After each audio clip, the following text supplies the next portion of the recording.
আসসালামু আলাইকুম। ইতোপূর্বে বাংলাদেশে কি হয়ে গিয়েছে আপনারা তো কম বেশি সবাই জানেন। তো গত শুক্রবারে যেটা ঘটলো, এমন বড় ভূমিকম্প আমি আমার লাইফে কখনো দেখি নাই। মানে এত কাছ থেকে অনুভব করি নাই। এত অল্প সময়ে এতটা স্পিডে ভূমিকম্প। আল্লাহ মালুম, তাই আমাদেরকে এখনও সুস্থ রেখেছেন, বাঁচিয়ে রেখেছেন। না হলে ওই দিনই হয়তোবা শেষ দিন হতে পারত। যাই হোক, তারপরেও কিন্তু আরও ২-৩ বার বিভিন্ন জায়গাতে ভূমিকম্প হয়ে গিয়েছে।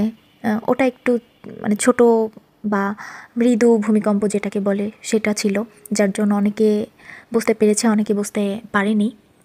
তো আমার কথা হচ্ছে, আসলে এই যে ভূমিকম্প হচ্ছে, এটা শুধু আমাদের জন্য একটা পরীক্ষাই না, এটা কিন্তু কিয়ামতের আলামত। কারণ কিয়ামত যখন হবে বা যেদিন হবে, ওই সময়টা কিন্তু মানে ভূমিকম্প আর কতটুকু স্পিডে হয়েছে ওটা অতুলনীয়।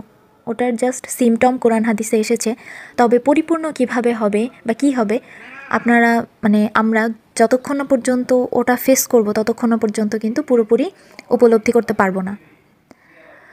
তো আর কিয়ামতের আগে কিন্তু এই একটু একটু করে ছোট পরিসরে কয়দিন পর পর ভূমিকম্প দিয়ে দিয়ে দিয়ে দিয়ে আমাদের কিয়ামত সংঘটিত হয়ে যাবে।